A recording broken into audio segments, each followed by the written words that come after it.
काय गरजेचं आहे, काय काय करता येईल, प्रोडक्टला कसं मॉडिफाय करता येईल हे आधीच चेक केलं, ना की मग प्रोडक्ट लॉन्च केल्यावर मग कळलं की सेल्स नाही होत आहे. तो तसं नाही केलं. You have done the R&D which is very very crucial. जे मी बऱ्याचशा माझ्या मेंटीजला गाईड करत असतो की टाईम घ्या, 6 महिने घ्या, वर्षभर घ्या, आणि then go to the market. ज्या काही ॲक्शन्स आहेत त्याला कन्सिस्टंट होण्यासाठी एक रिझन खूप इम्पॉर्टंट आहे. ते काय तर माझ्या मुलींसमोर एक एक्झाम्पल सेट करायचं होतं की हे सगळं सांभाळून पण तुम्ही चांगला बिझनेस करू शकता. जाताना असं काहीतरी देऊन जावं की ते आपल्या नावाने ओळखलं जावं. आणि घरून बऱ्याच वेळा हे आलं की तुझे 2 हॉस्पिटल आहे, तुला काय गरज करायची. मी उद्योगी तर लहानपणापासूनच होती. स्टार्टिंगला मोटिवेशन असतं, एनर्जी लेवल हाय असते, पण जेव्हा सेटबॅक्स येतात, जेव्हा प्रॉब्लेम्स येतात, जेव्हा चॅलेंजेस येतात, तेव्हा आपण खूप वेळा लोकांना समजवण्यात खूप आपला हटकंड असतो.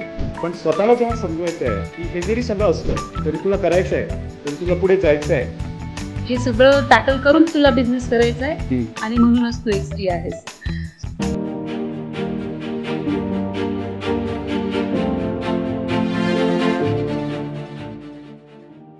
Welcome to the V Show, that is Vikrant's Intellectual Entertainment.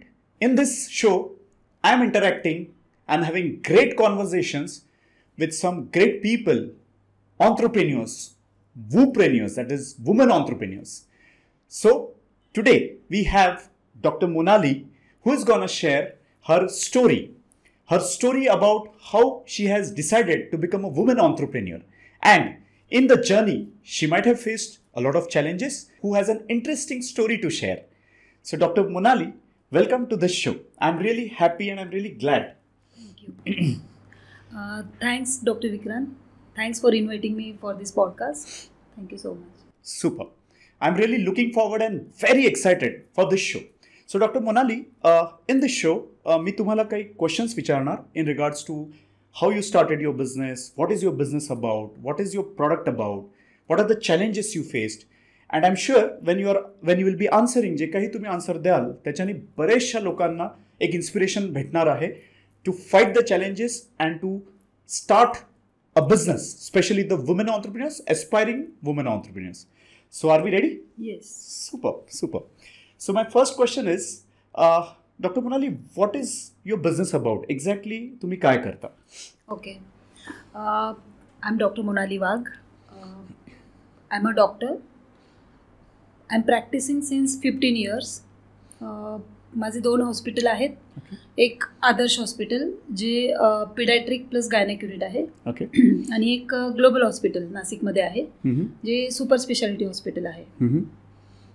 Along with my medical practice मी एक 3 वर्षापासून एका बिझनेसमध्ये पण आहे. चिप्स आणि नमकीनचं मॅन्युफॅक्चरिंग युनिट आहे आमचं नाशिकमध्ये, ज्यात आम्ही 40 प्रॉडक्ट बनवतो. चिप्स, नमकीन, फ्राईम्स, फरसाण अशा व्हरायटीज आहेत. असे सर्व मिळून ते 40 प्रॉडक्ट आहेत. तर मग 3 वर्षापासून मी ते पण करत आहात. But moving on to the next question, doctor Monali, हा क्वेश्चन बरेच वेळा मी स्वतःला विचारतो ॲज एन ऑन्टरप्रिन्युअर. बऱ्याचशा मुलाखती घेतो तेव्हा हा विचारतो, आणि हा थोडासा इमोशनला ट्रिगर करणारा क्वेश्चन आहे. वाय ऑन्टरप्रिन्युअरशिप? ॲक्च्युली मला घरून बऱ्याच वेळा हे आलं की तुझे 2 हॉस्पिटल आहेत, तुला काय गरज आहे करायची. पण मी उद्योगी तर लहानपणापासूनच होती. उद्योजकता ही आहे लहानपणापासूनच, आणि खूप आधीच ठरलेलं होतं की स्वतःचं एक एम्पायर मला उभं करायचं आहे, काहीतरी स्वतःची आयडेंटिटी चांगली व्हावी. आणि अजून एक गोष्ट होती की जाताना असं काहीतरी देऊन जावं की ते आपल्या नावाने ओळखलं जावं, आणि असं काहीतरी बनवावं आपण की ज्याच्याने मागे बघितल्यावर वाटेल की चांगलं काम केलंय तू, असं. तर मग असं काहीतरी करायचं होतं, आणि म्हणून मी हा बिझनेस स्टार्ट केला. किंवा ही तर स्टार्ट आहे, म्हणजे या पुढे पण अजून भरपूर प्लॅनिंग्स आहेत की त्यातनं एक चांगलं मला प्रॉडक्ट्स म्हणा किंवा एक चांगलं माझं एम्पायर मला उभं करायचं आहे. हे आहे माझ्या डोक्यात. म्हणून मी उद्योजकतेकडे वळली. Super. So doctor Monali, as a startup mentor मी बघतो की बिझनेस स्टार्ट करणं आपल्या आपमध्ये एक चॅलेंज आहे. मराठी माणूस जेव्हा बिझनेसमध्ये उतरतो तर त्याला तर अजून चॅलेंजेस आहेत, बिकॉज युजली मराठी कम्युनिटी आपण बघतो की बिझनेस डॉमिनंट कम्युनिटी नाही आहे.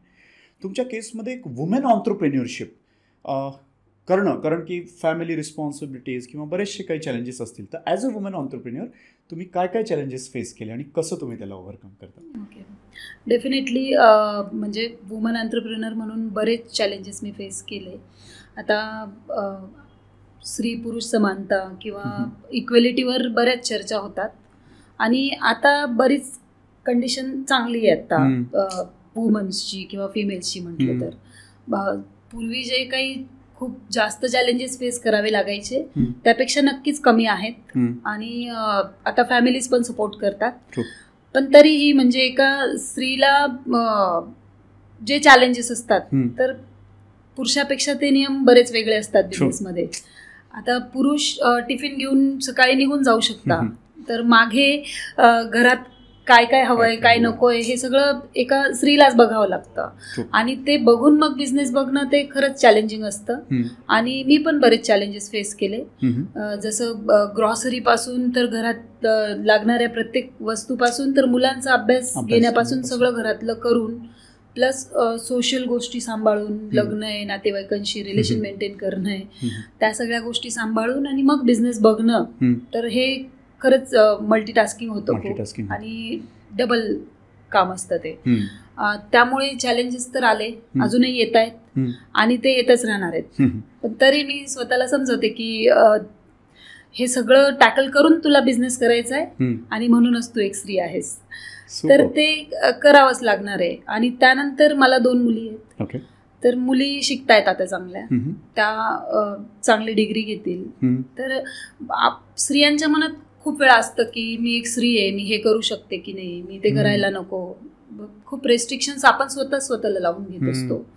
पण मला माझ्या समाजापुढे न म्हणता मला फक्त माझ्या मुलींसमोर एक एक्झाम्पल सेट करायचं होतं की हे सगळं सांभाळून पण तुम्ही चांगला बिझनेस करू शकता. म्हणजे की मी आता चांगला बिझनेस रन करते, हे सगळं सांभाळून, घर, मुलींचा अभ्यास वगैरे सगळं सांभाळून मी करते. मुली शिकल्यानंतर त्यांनी घरी बसावं आणि मी एक फिमेल आहे तर मी हे नाही करू शकत, हा त्यांच्या मनात विचार नको यायला. ते मागे वळून जेव्हा त्या बघतील तर आपल्या पण आईने सगळं सांभाळून एवढा चांगला बिझनेस सेट केला, हे एक एक्झाम्पल पण मला माझ्या मुलींसमोर सेट करायचं होतं. आणि प्लस मलाही स्वतःचं एक एम्पायर उभं करायचं होतं, म्हणून ऍक्च्युली मी यामध्ये आहे. आणि एक वुमन एंटरप्रेन्युअर असून पण मी एक चांगलं सगळं सांभाळून करते. Fantastic, super. मी जेव्हा हे उत्तर ऐकत होतो तेव्हा मला 2 लेसन्स आहेत जे ऑडियन्ससोबत शेअर करायचे. नंबर 1 इज की त्या बोलल्या की मी स्वतःला असं समजत होती बरेच वेळा ॲज अन ऑन्टरप्रेन्युअर किंवा ॲज अ बिझनेस पर्सन किंवा तुम्ही काहीतरी वेगळं करायला जर का गेले तर स्टार्टिंगला मोटिवेशन असतं, एनर्जी लेवल हाय असते. पण जेव्हा सेटबॅक्स येतात, जेव्हा प्रॉब्लेम्स येतात, जेव्हा चॅलेंजेस येतात, तेव्हा आपण खूप वेळा लोकांना समजवण्यात खूप आपला हातखंडा असतो. पण स्वतःला जेव्हा समजवायचं आहे की हे जरी सगळं असलं तरी तुला करायचं आहे, तरी तुला पुढे जायचं आहे, तू डिसाईड केलं आहे, तर हे something I have learn from this lady. I mean स्वतःला कसं समजवतात हे is something very interesting. Second important is की आपल्या ज्या काही ॲक्शन्स आहेत त्याला कन्सिस्टंट ठेवण्यासाठी एक रिझन खूप इम्पॉर्टंट आहे, द व्हाय. आणि जेव्हा त्या बोलल्या की मला माझ्या मुलींसमोर एक असं उदाहरण ठेवायचं आहे की करू शकतो आपण, I think that reason is helping her. आणि ते जे कारण आहे त्याच्यामुळे त्या इथपर्यंत आल्या आणि आय एम शुअर की बरंच पुढे अजून प्रवास त्यांचा आहे. So I am really glad and really feeling inspired to know your story. Super. Getting into entrepreneurship, business start करणं आपल्या आतमध्ये एक चॅलेंज आहे. बरेचसे लोक म्हणून बऱ्याचशा लोकांना आयडियाज येतात. आता मी मागच्या 10-12 वर्षापासून जेव्हा काही स्टार्टअप्सचे आयडियाज इव्हॅल्युएट करतो किंवा बऱ्याचशा स्टार्टअप्समध्ये आपण इन्व्हेस्ट करतो तर मी बघतो की आयडियाज खूप आहेत पण लोक येत नाही बिझनेसमध्ये, कारण की कुठे ना कुठे ती रिस्क टेकिंग ॲबिलिटी किंवा कुठे ना कुठे ते चॅलेंजेस फेस करण्याचं त्यांना थोडंसं भीती वाटते. आय एम शुअर की जेव्हा तुम्ही स्टार्ट केलं किंवा तुम्ही आता हा बिझनेस जेव्हा करत आहात तर तेव्हा तुम्हालाही काही चॅलेंजेस एन्काउंटर करावे लागले असतील, काही ओव्हरकम केले, तर ते काय काय होते आणि कसे तुम्ही ओव्हरकम करताय? नक्कीच बिझनेस चालू करताना बरेच चॅलेंजेस आले. ॲक्च्युली माझं एक वाक्य असायचं नेहमी की उडी टाकून द्यायची, माणूस आपोआप पोहून निघतं. पण उडी टाकल्यानंतर कळलं की ते पोहणं किती अवघड होतं आणि ते खरोखर अवघड होतं. कारण मी डॉक्टर आहे आणि हे फील्ड खूपच नवीन होतं माझ्यासाठी. म्हणजे कम्प्लिटली न्यू, त्यात मला काहीच एक्सपिरियन्स नव्हता. त्यामुळे मग मशीन सिलेक्शनपासून रॉ मटेरियलच्या सिलेक्शनपासून सगळंच एकदम बेसिकपासून सगळं मला बघावं लागलं, जे मी चांगल्या प्रकारे बघितलं.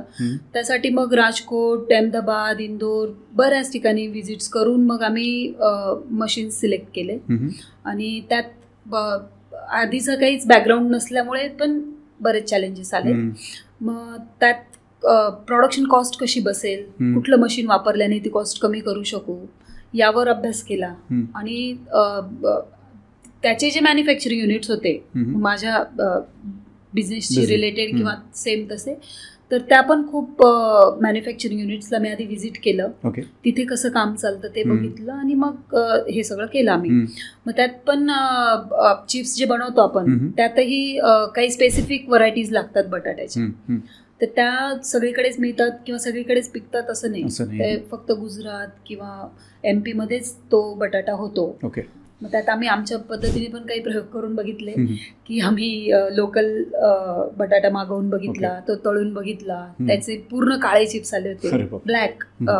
नंतर मग असे बरेच R&D केल्यानंतर मग आम्ही चांगले बटाटे डायरेक्ट शेतावर जाऊन, म्हणजे जिथे जिथे तो मिळतो त्या शेतांवर जाऊन आम्ही तो बटाटा सिलेक्ट केला. कारण आपल्या प्रॉडक्टमध्ये आपण A ग्रेडचा चांगलाच बटाटा यूज करतो, त्यात आपण कुठलाही कॉम्प्रोमाइज करत नाही. आणि त्यामुळे पण मग चॅलेंजेस आले की कसंही घ्या आणि बनवा, हे तर हेतू नव्हताच आधीपासूनच. त्यामुळे ते एक आलं. आणि नंतर टेस्टमध्ये कसं चांगलं होईल, कारण प्रॉडक्ट लॉन्च केल्यानंतर जर त्यात प्रॉब्लेम्स यायला लागले तर मग तो प्रॉडक्ट पुन्हा स्टँड होणं फार अवघड असतं. त्यामुळे मी ठरवलं होतं की जोपर्यंत एक चांगला प्रॉडक्ट नाही बनत, जोपर्यंत मला नाही वाटत की तो सगळे आवडीने खाऊ शकतील, तोपर्यंत तो लॉन्च नाही करायचा. म्हणून मी सुरुवातीला 7-8 महिने तर टेस्टिंग आणि ट्रायल्सवरतीच गेले माझे. मग त्यात आम्ही पूर्ण भारतातनं ठिकठिकाणाहून मसाले मागवले, त्याच्या मल्टिपल ट्रायल्स घेतल्या, खूप लोकांना ते खाऊ घातले आधी, आणि त्यांच्या रिव्ह्यूजवरनं मग स्पायसेस सिलेक्ट केले. आणि म्हणून मग चांगली एक टेस्ट आम्ही देऊ शकलो. आणि त्याचे रिझल्ट म्हणाल तर आता म्हणजे 0 एररवर काम करतोय आपण, असं म्हणायला हरकत नाही. रिप्लेसमेंट किंवा प्रॉडक्ट जे परत येतं बऱ्याच वेळा मार्केटमधनं, तर ते प्रमाण जवळजवळ निग्लिजिबल आहे आपल्या प्रॉडक्टमध्ये. आणि चांगला रिस्पॉन्स मिळतोय त्याच्यामुळे. त्याच्यासाठी आम्ही जे पहिले चॅलेंजेस फेस केले किंवा आम्ही ते ओव्हरकम केले, त्यामुळे मग आम्ही ते करू शकलो. चांगलं एक प्रॉडक्ट डेव्हलप झालं. फॅन्टॅस्टिक. याच्यामधून मला काही लेसन्स असे शिकायला मिळाले की ॲज अ स्टार्टअप कोच, बऱ्याचशा स्टार्टअप्स जेव्हा आमच्याकडे व्हॅलिडेशनसाठी येतात किंवा काही प्रॉब्लेम्स घेऊन येतात, तेव्हा मला रिअलाईज झालं की बरेचसे लोक सगळ्यात important step that is called as validation किंवा मार्केट रिसर्च किंवा R&D हे स्किप करून टाकतात. कारण की a lot of entrepreneurs they are somehow they fall in love with their own product. स्वतःचा बिझनेस, स्वतःच्या प्रॉडक्टशी कुठेतरी खूप जास्तीचं प्रेम होऊन जातं आणि त्याच्यामुळे ते इमिजिएटली स्टार्ट करतात, ते चेक पण नाही करत. But you have given a very good lesson, ground realities, की ग्राउंडवर एक्झॅक्टली काय आहे. You have been to Ahmedabad किंवा बऱ्याचशा ठिकाणी जाऊन तुम्ही स्वतःहून ते केलं, जे बरेचसे ऑन्टरप्रिन्युअर्स नाही करत. So that is really inspiring की आधी ग्राउंड रियालिटीज चेक केलं, काय गरजेचं आहे, काय काय करता येईल, प्रॉडक्टला कसं मॉडिफाय करता येईल हे आधीच चेक केलं, ना की मग प्रॉडक्ट लॉन्च केल्यावर मग कळलं की सेल्स नाही होत आहे. सो तसं नाही केलं. You have done the R&D which is very very crucial, जे मी बऱ्याचशा माझ्या मेंटीजलाही गाईड करत असतो की टाईम घ्या, 6 महिने घ्या, वर्षभर घ्या आणि then go to the market. बऱ्याचशा लोकांना खूप, कारण ही जेव्हा आयडिया येते, जेव्हा बिझनेस स्टार्ट करायचा असतो, तेव्हा कुठेतरी एक एन्थुझियाझम असतो, एक एक्साइटमेंट असते आणि बरेचसे लोक ती उडी घालतात. आणि I am really glad to see की बाबा तुम्ही आधी रिसर्च कम्प्लीट केलं आणि मग यू स्टार्टेड. तुमच्याशी चर्चा करून मला बरेचसे क्वेश्चन्स येत आहेत, तर की अजून डीपर लेवलला अजून काही प्रश्न विचारता येईल. But moving on to the next question. हा वाला जो आपला शो आहे, बरेचसे ॲस्पायरिंग ऑन्टरप्रिन्युअर ज्यांना आयडियाज आहेत किंवा ज्यांना स्टार्ट करायचं आहे, बरेचसे असे पण आहेत की जे जॉब करत आहेत, त्यांना शुअर नाही आहे, कॉन्फिडन्स नाही आहे त्यांना की आपण करू शकतो का.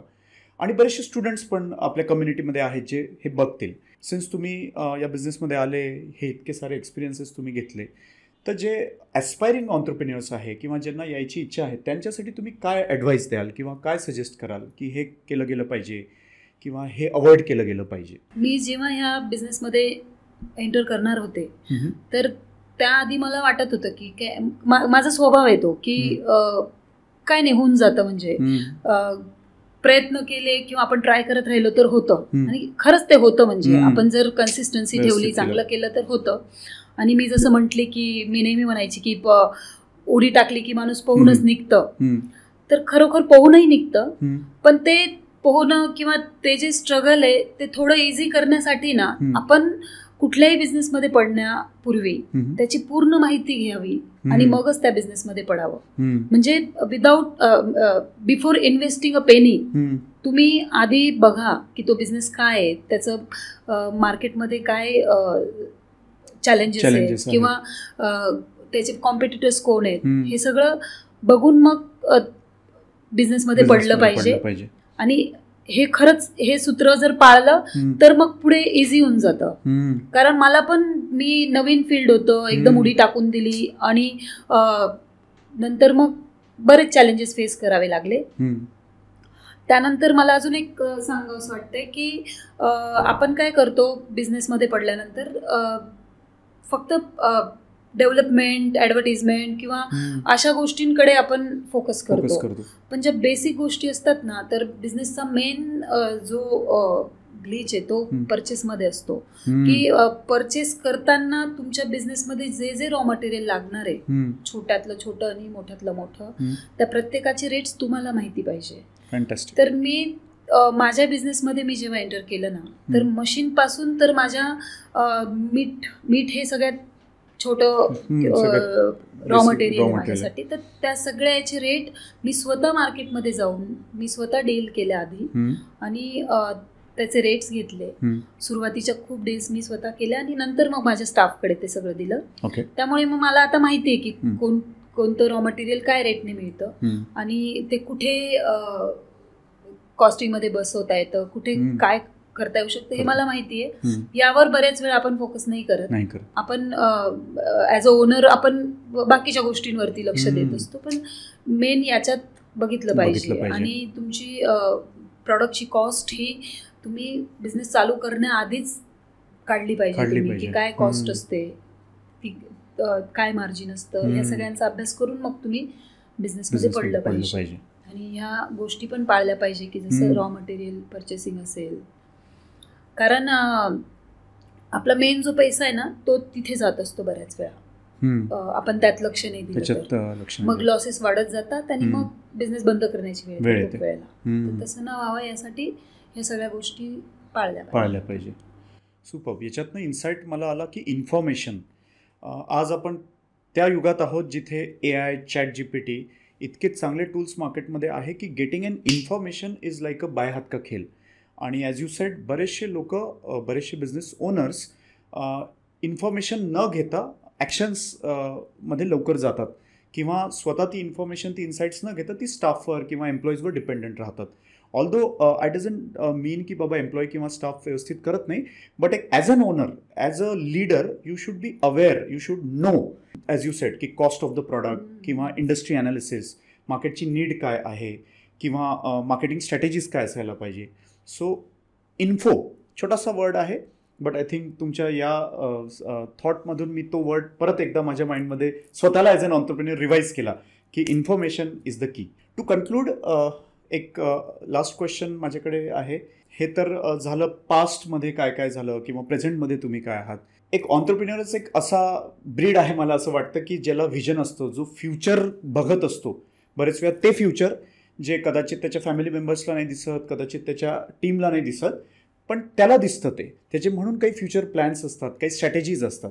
तर तुमचे फ्युचरला घेऊन काय प्लॅन्स आहेत आता? मी हे जे प्रॉडक्ट बनवलं तर ते बनवतानाच माझ्या डोक्यात होतं की ॲज अ डॉक्टर मी मला रोज हेल्थचे ॲडवाईस द्यावे लागतात लोकांना.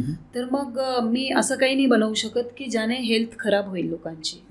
त्यामुळे आता एक आई पण आहे, मी एक डॉक्टर आहे, एक एंटरप्रेन्योर आहे, पण एक आई पण आहे. तर मग आम्ही फक्त भाजीपोळी खा हे नाही सांगू शकत मुलांना. तर ते चिप्स किंवा ह्या सगळ्या गोष्टी ते खाणारच. तर त्यात मग केमिकल्स म्हणा किंवा प्रिझर्वेटिव्ह म्हणा, ह्या गोष्टी जेव्हा जातात आपल्या शरीरात तर ते नक्कीच हार्मफुल असतं आपल्या याच्यासाठी. तर मग ते न वापरता आपण एक कसं चांगलं प्रॉडक्ट बनवू शकतो, हे पास्ट विजन होतं त्याच्या मागचं. आणि जे माझे मुलं पण घरात खाऊ शकतील असं प्रॉडक्ट काहीतरी बनवू आपण, हे डोक्यात होतं. तर मग त्यामुळे आपण आपल्या प्रॉडक्टमध्ये कुठलेच प्रिझर्वेटिव्ह, हार्मफुल केमिकल्स न वापरता प्युअर प्रॉडक्ट एक बनवलंय. त्यात पण आपण सगळे रॉ मटेरियल्स A ग्रेड क्वालिटीचे असं करून आपण बनवलंय. आणि त्यामुळे माझ्या प्रॉडक्टला रिस्पॉन्स खूप चांगला आहे मार्केटमधनं. म्हणजे माझे डिस्ट्रीब्युटर्स मला सांगतात कंप्लेन काहीच नाही मॅडम, प्रॉडक्टमध्ये कंप्लेन्स खूप कमी येतात तुमच्या. चांगले आपण प्रॉडक्ट बनवलेत तर त्याचं पूर्ण महाराष्ट्रात आता आपण डिस्ट्रीब्युशन करतोय.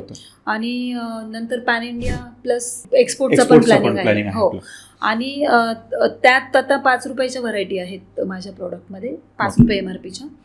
त्यात मला 10 रुपये MRPचे प्लस 20 रुपये MRPचे प्लस काही प्रीमियम प्रॉडक्ट बनवायचे आहेत. आणि मला असे काही प्रॉडक्ट लॉन्च करायचे की जे आता कुठल्याच ब्रँडमध्ये नाही आहेत. ते पण एक डोक्यात आहे माझ्या की हे सगळं पुढचं फ्युचर एक्सपान्शन आहे. आणि त्या एक्सपान्शनसाठी मी पार्टनर पण बघते की कारण सगळंच एक व्यक्ती नाही करू शकत, डेव्हलपमेंट पण, मॅन्युफॅक्चरिंग पण आणि सेल्स पण. तर मग मी असा एक पार्टनर बघते की जे मार्केटिंगची बाजू सांभाळून घेतील आणि एक्सपान्शन पण करायचं आहे. तर त्यानिमित्त चालू आहे. Okay, super. आपण आत्ताच याच्यावरती बोललो की तुमच्या एक्सपान्शन प्लॅनसाठी तुम्ही एक kind of a growth partner बघत आहात की जो एक मार्केटिंग सांभाळेल किंवा बिझनेस डेव्हलपमेंट सांभाळेल. तर मला पर्सनली तर खूपच माउथ वॉटरिंग किंवा एक्साइटिंग ही अपॉर्च्युनिटी वाटते. बट जे ऑडियन्स ऐकत आहेत, तुम्ही थोडंसं सांगू शकाल की त्यांना बेसिकली काय काय बेनिफिट्स मिळेल याच्यामध्ये? ओके, ॲक्च्युली पार्टनर बघण्याचं कारण हेच आहे की म्हणजे कामं वाटले जातात आपले. आणि जे मी केलंय आतापर्यंत 3 वर्ष, म्हणजे जे कोणी पार्टनर असतील त्यांना एकदम स्क्रॅच पासून सुरुवात नाही करावी लागणार. त्यांना ती जर्नी होऊन गेली, जी स्ट्रगलिंग जर्नी होती, आता खरे फ्रुट्स दिसायला लागलेत त्याचे की जे आपण कष्ट घेतलेत आतापर्यंत. तर त्यांना तिथून पुढे सुरुवात करायची आहे. आणि त्यामुळे ते जो स्ट्रगलचा पिरियड होता ह्या बिझनेसमधला तो तर निघून गेलाय. इथून पुढे सुरुवात करायची आणि डेव्हलपमेंट करायची आहे, एक्सपान्शन करायचं आहे. त्यामुळे नक्कीच त्यांच्यासाठी ती चांगली अपॉर्च्युनिटी असेल. प्लस आपल्या प्रोजेक्टला सबसिडी मिळाली आहे. अच्छा. 35 ते 40 लाखाचा आपण बिझनेस करतोय मंथली. तो तिथपर्यंत आणणंही खूप अवघड गोष्ट असते. सगळे R&Ds करून, सगळ्या चॅलेंजेस फेस करून तिथपर्यंत पोहोचणं अवघड असतं. जो कोणी एंटर होईल त्यांना तर ते रेडीमेड मिळेल. आणि तिथून पुढे तर मग सपोर्ट तर एकमेकांचा राहीलच, तर ते बेनिफिशियलच राहील त्यांच्यासाठी. फॅन्टॅस्टिक. जितकेही लोक हे ऐकत आहात, इतकी अमेझिंग ही अपॉर्च्युनिटी आहे. कारण बरेच वेळा जेव्हा आम्ही ऑन्ट्रप्रिन्योरशिप इन्स्पायर करतो तर बऱ्याच लोकांना करायचं तर आहे, पण ते म्हणतात की आमच्याकडे काही प्रोडक्ट नाही आहे, आमच्याकडे काही आयडिया नाही आहे. आणि बरेच लोक की हे जे स्ट्रगल आहे त्याच्या थ्रू त्यांना नाही जायचं आहे. सो त्यांच्यासाठी it is like a readymade product available. जो काही इनिशियल स्ट्रगल आहे, व्हॅलिडेशन आहे, रिसर्च आहे, फंड्स रेझिंग आहे, फंड मॅनेजमेंट आहे, प्रोडक्टला डेव्हलप करणं आहे, टीमला हँडल करणं आहे, काही चुका करणं आहे, त्या फेल्युअर्समधनं शिकणं आहे, ही सगळी प्रोसेस ऑलरेडी झालेली आहे. म्हणजे जे घाम गाळायचं काम आहे ते ऑलरेडी डन आहे. इथे आता ते प्रोडक्ट ऑलरेडी रेडी आहे आणि एक स्ट्रॉंग पार्टनर रेडी आहे. सो अमेझिंग अपॉर्च्युनिटी आहे. If you are looking forward to start your own business and you are looking for a great product in food industry, I think you should grab this opportunity. This is an amazing opportunity. तर या एपिसोडसोबत काही details दिले आहेत, तर तुम्ही त्या डिटेल्सवर connect करा आणि आय एम शुअर की together you can create a big difference in the market. So it was an amazing experience. मला पर्सनली खूप आवडलं. I mean not only the conversations but जे काही तुम्ही इन्साइट्स किंवा इनपुट्स दिले त्याच्यामध्ये मला सुद्धा ॲज अन ऑन्ट्रप्रेन्युअर माझ्या बिझनेसमध्ये कुठे although I am into training consulting but कुठेतरी परत बॅक टू बेसिक जाऊन परत काही गोष्टींना इम्प्लिमेंट करता येईल. So to conclude this particular show, this particular episode, I would really like to thank that तुम्ही एवढा वेळ काढून इथे आलेत आणि छान निवांतपणे आपण गप्पा मारू शकलो आणि तुम्ही मनमोकळेपणा तुमचे थॉट्स शेअर केले. So I am really happy, really glad. And I am sure की जेही लोक हे बघत आहेत आत्ता किंवा whenever they'll see this, they are definitely gonna get the inspiration आणि right direction.